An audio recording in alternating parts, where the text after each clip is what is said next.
बात करें, आपको बताएं कि डोडा में दफा 163 नाफिज हो गई है। रैली से पहले एहतियाती कदम उठाया गया है। एमएलए महराज मलिक की रैली होने वाली थी, जिससे पहले दफा 163 नाफिज कर दी गई है। सिक्योरिटी के मद्देनजर यह कदम उठाया गया है, ऐसा इंतजामिया की तरफ से कहा गया है। अमनो अमान बरकरार रखने की कोशिश की जा रही है। डोडा से ये बड़ी खबर सामने आ रही है कि एमएलए महराज मलिक की रैली से पहले शहर में भारतीय नागरिक सुरक्षा संहिता यानी कि दफा 163 नाफिज कर दी गई है। इंतजामिया ने फैसला अमनो अमान बरकरार रखने के लिए लिया है। इस दौरान किसी भी तरह की भीड़ जमा होने और गैर कानूनी इज्तिमा पर पाबंदी रहेगी। हुकाम का कहना है कि यह कदम एहतियातन उठाया गया है ताकि किसी भी नाखुशगवार सूरत हाल से बचा जा सके। रैली के मद्देनजर सिक्योरिटी के भी सख्त इंतजाम किए गए हैं और हालात पर कड़ी निगरानी रखी जा रही है। आपको बता दें कि रैली को लेकर सख्त यहाँ पर फैसला ये लिया गया है कि दफा 163 नाफिज की गई है। महराज मलिक की रैली है। अब जेल से बेल के बाद बाहर आए हैं। डोडा में दफा 163 नाफिज कर दी गई है और लोगों को सख्त हिदायत भी दी गई है। अमन अमान कायम रखने की कोशिश की जा रही है, ऐसा इंतजामिया की तरफ से ये फैसला लिया गया है। बड़ी खबर आपको बता दें कि एमएलए महराज मलिक की रैली को लेकर ये फैसला लिया गया है। डोडा में दफा 163 नाफिज कर दी गई है। रैली से पहले एहतियाती कदम ये उठाया गया है। एमएलए महराज मलिक की रैली से पहले ये फैसला लिया गया है। सिक्योरिटी के मद्देनजर कदम उठाया गया, अमन अमान बरकरार रखने की कोशिश की गई है। डोडा से ये बड़ी खबर सामने आ रही है कि एमएलए महराज मलिक की रैली से पहले शहर में भारतीय नागरिक संहिता सुरक्षा संहिता की दफा 163 लागू कर दी गई है। इंतजामिया ने ये फैसला जो है अमन अमान बरकरार रखने के लिए लिया है। इस दौरान किसी भी तरह की भीड़ जमा होने और गैर कानूनी इज्तिमा पर पाबंदी रहेगी। हुकाम का कहना है कि यह कदम एहतियातन उठाया गया है ताकि किसी भी नाखुशगवार सूरत हाल से बचा जा सके। रैली के मद्देनजर सिक्योरिटी के भी सख्त इंतजाम किए गए हैं और हालात पर कड़ी निगरानी रखी जा रही है। ये आप सबके इत्तला के लिए है कि क्लॉक टावर से लेकर स्टेडियम अकरमाबाद तक और क्लॉक टावर से ओल्ड बस स्टैंड की तरफ डीसी साहब की तरफ से 163 धारा लगाई गई है, जहां पर 5 या 5 से ज्यादा लोगों का इकट्ठा होना गैर कानूनी माना जाएगा, जिसके खिलाफ अगर आप लोग ऐसी कोई असेंबली बनाते हैं तो उसमें आप लोग कानूनी कार्रवाई के मुस्तहक होंगे। आपको हिदायत दी जाती है कि ऐसी किसी भी कार्रवाई का, ऐसी किसी भी असेंबली का हिस्सा ना बने। आप लोग ये वाला इलाका छोड़ के अपने अपने घरों को चले जाएं। जी मीडिया देख रहे हैं आप और इस वक्त हमारी मौजूदगी जिला डोडा हेडक्वार्टर यानी कि डाबोंगलो के बिल्कुल बाहर हम मौजूद हैं। आपको बताना चाहेंगे आज महराज मलिक को जिला डोडा आना है और बेसब्री से लोग इंतजार कर रहे हैं। डाबोंगलो बाहर की तस्वीर आप देख लीजिए, जहां पे हजारों के हिसाब से लोग आ रहे हैं। सिक्योरिटी के पूरे अरेंजमेंट्स किए हैं, जगह जगह पे सिक्योरिटी तैनात कर दी गई है। मगर बड़ी खबर इस वक्त आ रही है कि BNS 163 पुलिस की तरफ से अनाउंस कर दिया गया है कि जिला डोडा हेडक्वार्टर पे BNS 163 लगा दिया गया। कुछ लोग हैं महराज मलिक के, इनसे बातचीत करेंगे। महराज मलिक को काफी ज्यादा आप लोग चाहते हैं, क्या लगता है आज BNS 163 शहर के अंदर लगा दिया गया? सर हम इससे नाराज हैं, हम एडमिनिस्ट्रेशन से नाराज हैं, क्योंकि आज हमने जश्न मनाना था, क्योंकि लोगों की दिलों की धड़कनें 8 महीने से कैद थी और 8 महीने के बाद जम्मू कश्मीर के हाई कोर्ट ने महराज साहब को इंसाफ दिया और महराज साहब बाहर आ गए और उन्होंने एक शेड्यूल बनाया था कि आज 3 तारीख को हम स्पोर्ट्स स्टेडियम डोडा में लोगों से एक जनरल दरबार मीटिंग करेंगे। तो बदकिस्मती से हमें पता नहीं है एडमिनिस्ट्रेशन ने क्यों ये BNS 163 लगाया हुआ है, क्योंकि यहाँ पे जगह नहीं है, इतने लोग आए हुए हैं। क्योंकि महराज साहब क्या लगता है आपको आज जिस तरह से लोग बेसब्री से महराज मलिक का इंतजार कर रहे हैं, अनाउंसमेंट की गई BNS 163 लगा दिया गया, लगभग 8 महीने के बाद महराज मलिक अपने इलाके के अंदर पहुंचे। देखिए जब महराज मलिक को अरेस्ट किया गया था तब भी BNS 163 लगाया गया था। अब जब छोड़ा गया, आज भी BNS 163 लगाया गया है। ये कम से कम जमहूरी निजाम के साथ छेड़छाड़ की जा रही है। हम गुजारिश करते हैं, बार बार एडमिनिस्ट्रेशन को कहा कि लोगों का चहेता नुमाइंदा जो है वो डोडा आ रहा है। कितने लोग जिला डोडा के अंदर पहुंचे होंगे? जिस तरह से कल से मैं देख रहा हूँ लोगों का जमा हो रहा है। देखिए, जिस तरह से अंदाजा लगाया जा सकता है कि इस वक्त 30 से 40 हजार लोग जो है डोडा कस्बे में मौजूद हैं, और जो महराज मलिक के वहां से लोग आ रहे हैं वो भी हजारों की संख्या में है।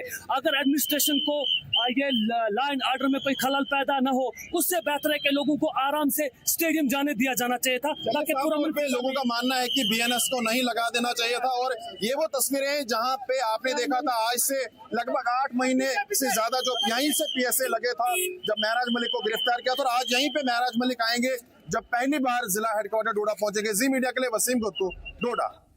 और हमारे नुमाइंदे वसीम गट्टू हमारे साथ जुड़ गए हैं। वसीम, आपसे जानना चाहेंगे किस तरह से दफ़ा 163 नाफिज कर दी गई है रैली को देखते हुए, और बताया जा रहा है कि कानून निज़ाम और अमन अमान बनाए रखने के लिए ये फैसला लिया गया है। बिल्कुल यास्मीन, देखिए ग्राउंड जीरो पे सुबह से ही मीडिया की टीम है, और जहां तक आपकी जानकारी देना चाहेंगे, आज महराज मलिक को जिला डोडा आ रहा था लगभग 8 महीने के बाद, जो ये जेल से वो रिहा हो गए।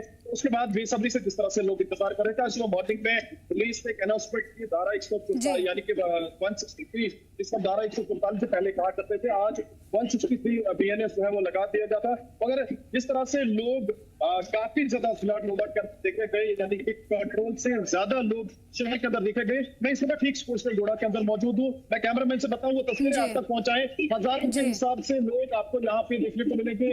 जहां जहां तक लोगों की नजरें जा रही है वहां तक आपको आवाम देखने को मिलेगी। यानी कि ये आप देख सकते हैं कि लोगों का प्यार कितना ज्यादा महराज मलिक के साथ है। और कुछ देर के बाद जिला डोडा हेडक्वार्टर पे महराज मलिक पहुंचेंगे, जहां पे पहले बता दिया गया था इंतजामिया की तरफ से कि यहाँ पे कोई रैली नहीं होगी, और BNS को लगा दिया गया था, जहां पे बताया गया था कि बस स्टैंड की तरफ जो लोग जाएंगे उनको वहां नहीं दिया जाएगा जमा होने, और खास करके डाबोंगलो की तरफ जो लोग जाएंगे या जो स्पोर्ट्स स्टेडियम डोडा की तरफ आएंगे।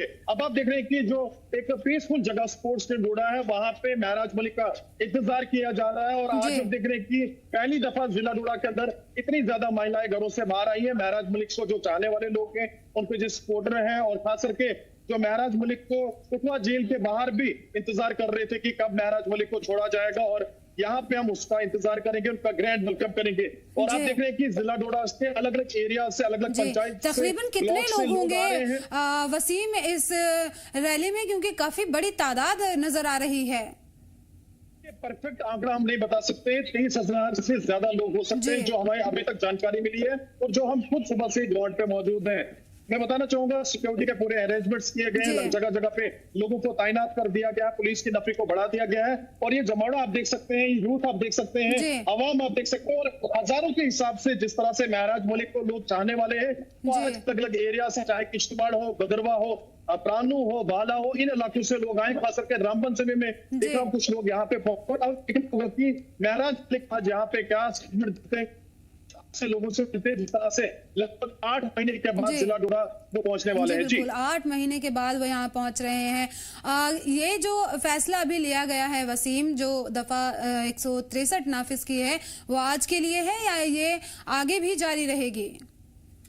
देखिए, वो धारा 163 जो लगा दिया गया था वो पहले लगा दिया गया था। अब हम देख रहे हैं कि जहां पे लोग ज्यादा आ गए हैं तो इसको कंट्रोल करना काफी ज्यादा मुश्किल है। उसके साथ साथ ही अब जो है इंतजामिया ने स्पोर्ट्स स्टेडियम डोडा के गेट वो खोल दिए हैं। ये देख सकते हैं, आपकी एंट्री खोल दी है, यहाँ से लोग जो है वो एंटर होते हुए नजर आ रहे हैं। और पुलिस का जो महकमा है वो यहाँ पे सुबह से ही तैनात है, लोगों से अपील कर रहा है कोई लाइन ऑर्डर सिचुएशन खराब ना करे, और जो भी इस तरह का लाइन ऑर्डर खराब करने की कोशिश करेगा तो पुलिस उस पर सख्ती से बरतेगी। जी दफा 163 नाफिज की गई थी, फिर इतनी बड़ी तादाद में लोग कैसे जमा हो गए? क्या अब पुलिस किस तरह से हैंडल कर रही है सारी सिचुएशन?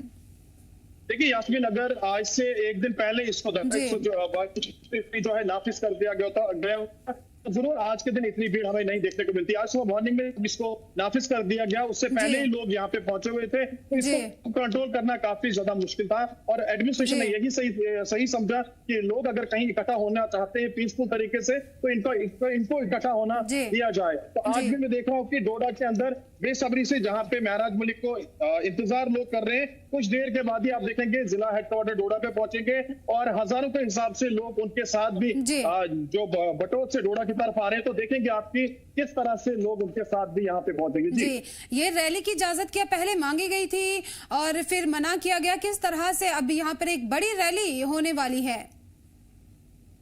देखिए, इजाजत जो है वो कुछ दिन से लगातार मांगी जा रही थी। कहा जा रहा था उनको कि यहाँ पे उनको महराज मलिक जो है वो आए और जहाँ पे उनके अलग अलग जो वर्कर्स हैं वो जिला इंतजामिया से मिल रहे थे और उनका ये मानना है कि एडमिनिस्ट्रेशन को अपील कर रहे थे कि हमें परमिशन दी जाए, मगर परमिशन न देने की वजह से आज जो अलग अलग एरिया से लोग आए हैं वो फिलहाल डाबंगलो डोडा के पास रुके थे, इंतजार उनका कर रहे थे और अब जो है वो आसपास स्पोर्ट्स डोडा की तरफ आ चुके हैं और लगभग हजारों के हिसाब से जो लोग हैं वो यहाँ पे इकट्ठा हो चुके हैं। जी, अब यहाँ पर किस तरह से इंतजार किया जा रहा है, कब तक महराज मलिक यहाँ पहुंच सकते हैं और क्या कुछ उनके यहाँ पर उनके हामियों ने, उनके चाहने वालों ने उनके लिए इस्तकबाल की तैयारियां की हैं? देखिए, लगभग 20 मिनट के करीब वो यहाँ पे पहुंचेंगे, जो हमें जानकारी मिल रही है। और जिस तरह से मैं लोग देख रहा हूँ, गाना बजाना उनके साथ है और लोग खुशी का इजहार आज के दिन कर रहे हैं, क्योंकि जब महराज मलिक यहाँ से जीत के गए थे तो जरूर यही भीड़ हमें देखने को मिल रही थी और आज भी वही तस्वीरें, वही हालात हमें देखने को मिल रहे हैं। एक ही चीज लोगों ने ध्यान रखनी कि वो हालात खराब करने की कोशिश नहीं करनी है, जिसपे एडमिनिस्ट्रेशन भी सख्ती से उन लोगों के ऊपर कानूनी कार्रवाई कर सकती। तो उम्मीद है कि इंतजामिया का साथ लोग देंगे और कोई भी हालात खराब करने की कोशिश ना करेगा। और मैं देख रहा हूँ कि आज सुबह से लोग पीसफुल तरीके से यहाँ पे आ रहे हैं। जमावड़े में जरूर लोग हैं मगर पीसफुल तरीके से देखने को मिल रहे हैं। जी, पीसफुल तरीके से ये देखने को मिल रहा है, बड़ी तादाद में लोग जमा हुए और महराज मलिक का इंतजार करें। क्या और भी लोग यहाँ आने की उम्मीद जताई जा रही है वसीम? देखिए, जिस तरह से मैं कह रहा हूँ कि बहुत सारे लोग यहाँ पे आए हैं और देखना होगा कि जब महराज मलिक यहाँ पे एंटर होते हैं तो क्या ये इतने ही लोग रहते हैं कि इससे ज्यादा भी लोग बढ़ते हुए नजर आएंगे। जी वसीम, वहां पर अभी महराज मलिक पहुंचेंगे, उससे पहले इतनी बड़ी तादाद में लोग पहुंच गए हैं। जब उनको देखकर उनके हामी हैं, जो उनके चाहने वाले हैं, वो संयम बनाए रखें, किसी तरह की भगदड़ ना हो उनको देखने के लिए, उसके लिए क्या कुछ सिक्योरिटी इंतजाम किए गए हैं? देखिए, डोडा शहर के अंदर चप्पे चप्पे पे सिक्योरिटी को बढ़ा दिया गया है, तैनात नफी कर दी गई है और अनाउंसमेंट के जरिए भी लोगों से अपील की जा रही है। और मैं देख रहा हूँ कि पीसफुल तरीके से ही लोग यहाँ पे हमें देखने को मिल रहे हैं और कहीं पे भी इस तरह की शिकायत हमें नहीं आई है। और खास करके जो एंट्री पॉइंट्स है डोडा शहर के, यहाँ पे सिक्योरिटी कल से ही तैनात कर दी गई थी, नफी को ज्यादा बढ़ा दिया गया था। और मैं देख रहा हूँ कि आज लोग पीसफुल तरीके से, जब आपको याद होगा जब महराज मलिक ने आज से पहले इलेक्शन में अपनी जीत हासिल की थी तो डोडा के अंदर हालात बिगड़ गए थे। आज हम देख रहे हैं कि वो हालात नहीं है, ऐसे बिल्कुल पीसफुल तरीके के हालात हैं। डोडा शहर के अंदर लोग आ रहे हैं, जा रहे हैं, जरूर स्पोर्ट्स डोडा की तरफ लोग रुख करते हुए नजर आ रहे हैं। जी, बड़ी रैली यहाँ पर देखने को मिल रही है। महराज मलिक के जो हामी हैं वो बड़ी तादाद में जमा हुए हैं और महराज मलिक का इंतजार कर रहे हैं और एक रैली होगी क्योंकि काफी बड़ी तादाद में उनके चाहने वाले, उनके हामी वहां पहुंचे हुए। बहुत बहुत शुक्रिया वसीम इन तमाम जानकारी के लिए। आगे बढ़े, आपको बताएं कि श्रीनगर में नशे और नार्को टेररिज्म के खिलाफ में एक बड़ी मुहिम का आगाज किया गया है। लेफ्टिनेंट गवर्नर मनोज सिन्हा ने इस मुहिम की शुरुआत करते हुए मेगा पदयात्रा को रवाना किया है। इस पदयात्रा में मुख्तलिफ स्कूलों और कॉलेजों के तलबा ने बढ़ चढ़कर शिरकत की है और इस पहल की तारीफ की है। तलबा ने कहा है कि नशे के खिलाफ में ऐसी मुहिम वक्त की अहम जरूरत है और आइंदा भी इस तरह की कोशिशें जारी रहनी चाहिए। हुकाम का कहना है कि ये मुहिम नौजवानों को नशे से दूर रखने और समाज में बेदारी जो है उसको पैदा करने के लिए शुरू की गई है। यह कदम न सिर्फ नशे के खिलाफ जंग को मजबूत करेगा बल्कि आवाम में भी बेदारी बढ़ाने में अहम किरदार अदा करेगा।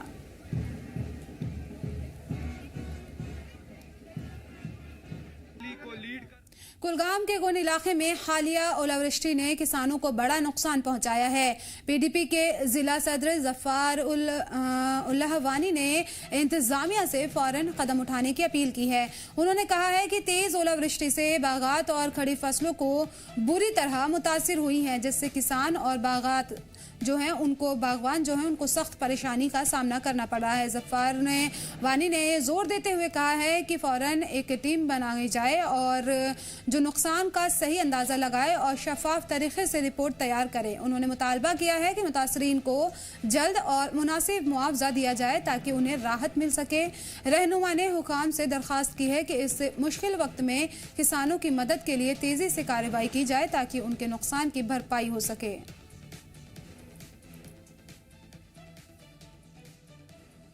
All Jammu Kashmir teachers joint action committee की मासिक बैठक का आज स्टेट प्रेसिडेंट विनोद शर्मा ने सदारत में हुई है और इस मीटिंग में टीचर्स ने अपने कई अहम मसाइल उठाए, जिसमें सबसे बड़ा मुद्दा मिड डे मील की लंबित पेमेंट का रहा है। टीचर्स का कहना है कि कई सालों से अदायगी बाकी है, जिससे इस स्कीम को चलाने में सख्त दिक्कत पेश आ रही है। इसके अलावा गैस सिलेंडर की कमी भी एक बड़ा मसला बना हुआ है, जिससे मिड डे मील स्कीम मुतासिर हो रही है। कमेटी ने ट्रांसफर पॉलिसी का मुद्दा भी उठाया और कहा है कि काफी अरसे से इसकी मांग की जा रही है, बावजूद इसके अब तक कोई पॉलिसी तैयार नहीं हुई है, जबकि कोर्ट के अहकामात भी आ चुके हैं। टीचर्स ने हुकूमत से और हुकाम से मुतालबा किया है कि उनके तमाम मसाइल का जल्द हल निकाला जाए ताकि तालीमी निज़ाम बेहतर तरीके से चल सके। सीनियर असिस्टेंट एक्शन कमेटी की बैठक जो है वो यहाँ हुई है। आज उनकी BLOs का कैंप्स भी लगे हुए हैं, उस वजह से हमारे सिर्फ रिप्रेजेंटेटिव्स यहाँ पहुँच पाए हैं, लेकिन सब ने अपने अपने जोन की बात की है और यहाँ अलग अलग विषयों पे चर्चा हुई है, जिसमें लास्ट टाइम भी हमने कहा था मिड डे मील दोबारा एक बहुत बड़ी समस्या बनकर आया है।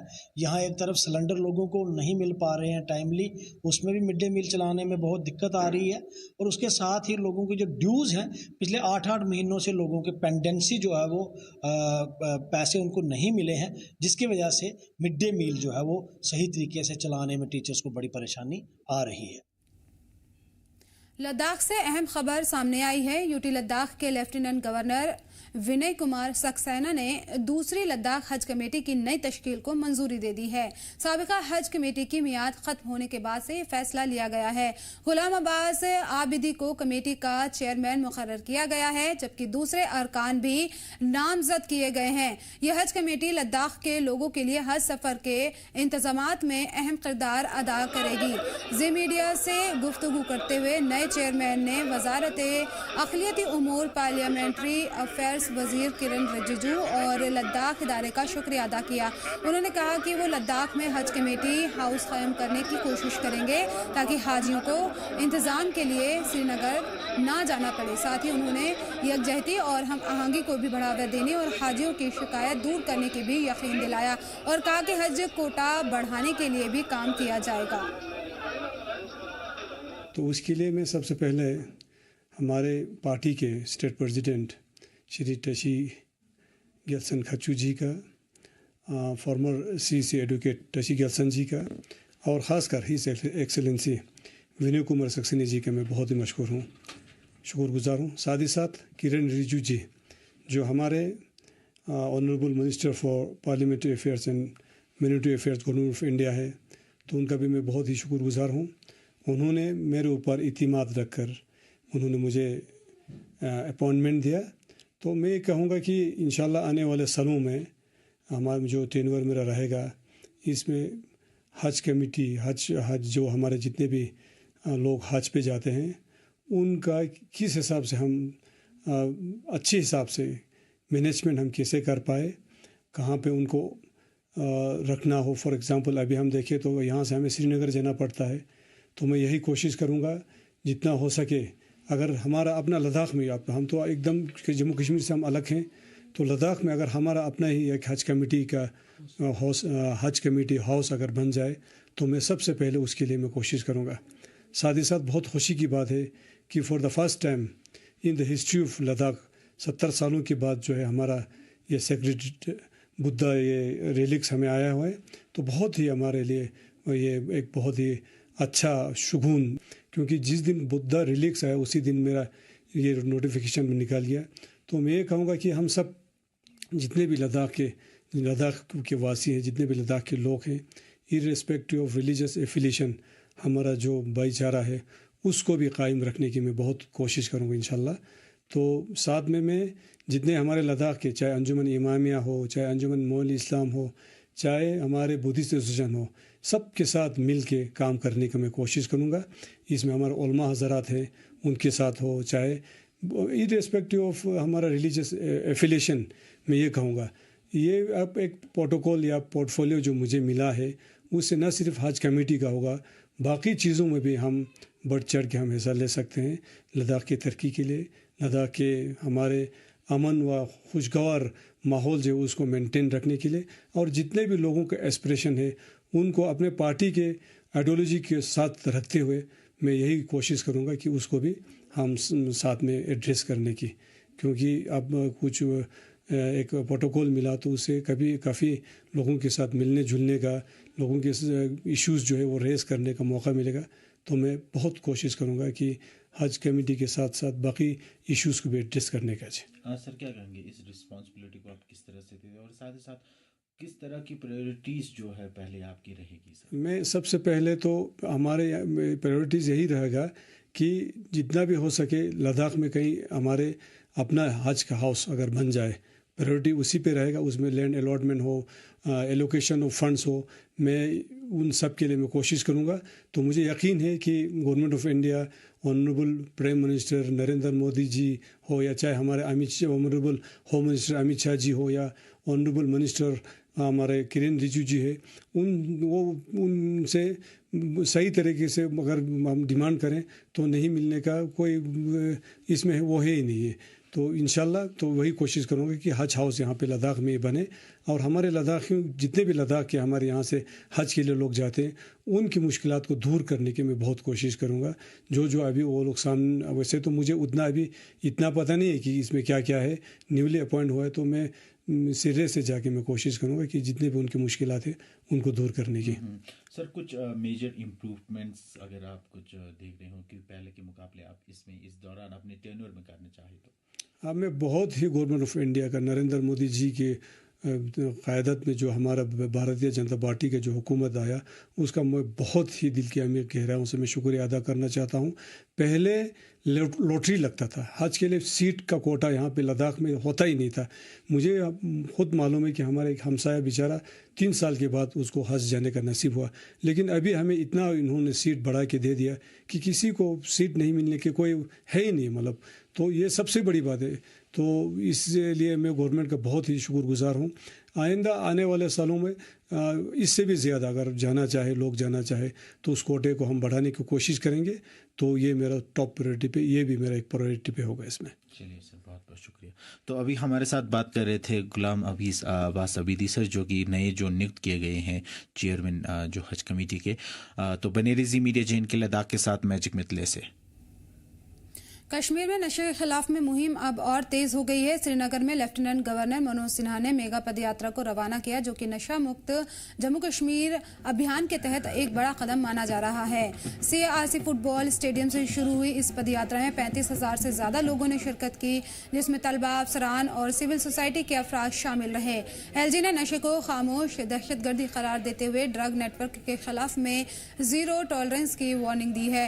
हुकाम ने सख्त कार्रवाई करते हुए जायदाद जब्ती, अकाउंट फ्रीज और मुलजिमीन की पहचान जैसे सख्त इकदाम शुरू किए हैं।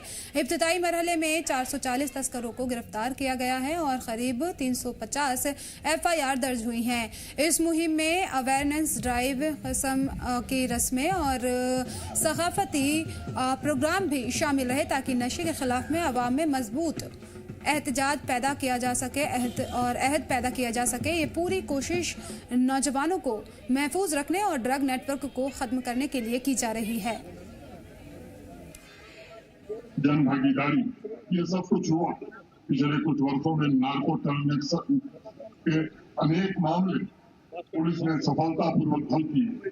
अफगानिस्तान से स्मगल की गई हेरोइन, हथियार सब पुलिस ने और सुरक्षा बलों ने बरामद किया। कर्फ्यू के खिलाफ जीरो टॉलरेंस की नीति के तहत इस सिंडिकेट के 60 घाट के आरोपियों और यहाँ तक कि सरकारी मुलाजिमों के खिलाफ भी कार्रवाई हुई। लेकिन ये बात समझ में आई कि पुलिस का डंडा, सरकार और प्रशासन का कानून ये तब तक उतना प्रभावित नहीं होगा जब तक पूरा समाज इसके साथ नहीं जुड़ता।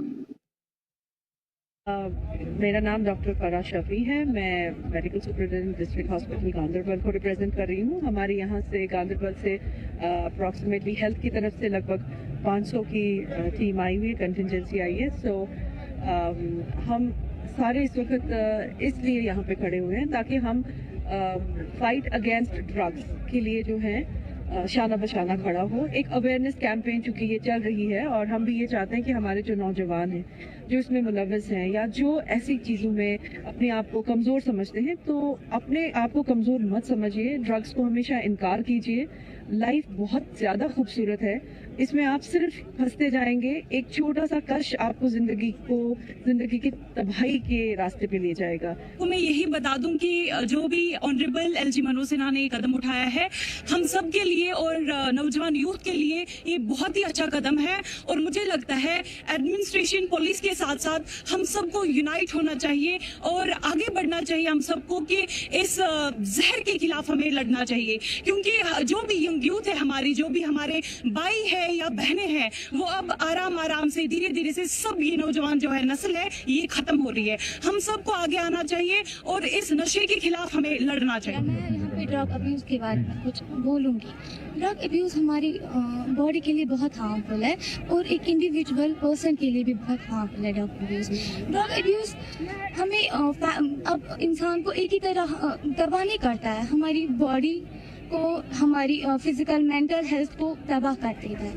ड्रग अब्यूज़ फैमिली की वजह से, पेयर प्रेशर की वजह से इंसान कर सकता है। अस्सलाम वालेकुम, मेरा नाम इकरा है, मैं GCWM रोड से आई हूँ। आज हमारी रैली हो रही है नशा मुक्त भारत अभियान पे, तो आज हम सब यहाँ गैदर हो रहे हैं इस वजह से फुटबॉल स्टेडियम में। तो हमारा लोगों को अवेयर करने का मकसद है कि नशे से दूर रहिए, जितना हो सके नशे से दूर रहिए। अपनी फैमिली को बताइए कि नशे से दूर रहिए, आप सब नशे से दूर रहिए, बस अवेयर हो जाइए। यहाँ पर अपनी टीचर्स के साथ आए हैं, हम इसलिए आए हैं यहाँ क्योंकि हम अवॉइड करना चाहिए। हम सबको ये मतलब एक मैसेज पहुँचाना चाहते हैं कि हमें ड्रग्स से दूर रहना चाहिए, क्योंकि इससे बहुत ज़्यादा प्रॉब्लम हो सकती है आपकी फैमिली पे, क्योंकि आपकी फैमिली बहुत ज़्यादा परेशान हो जाएगी इस वजह से। वो आपको आपके फ्रेंड्स इससे सीखेंगे आगे अगर आप ऐसे ही चलोगे तो आपको बहुत ज़्यादा प्रॉब्लम आएगी और आपको ज़्यादा से ज़्यादा इसको अवॉइड करना चाहिए ताकि आप सेफली अपनी लाइफ को जी सकें। फिलहाल इस बुलेटिन में इतना ही, मुझे दीजिए इजाज़त और आप देखते रहिए जी जम्मू कश्मीर लद्दाख।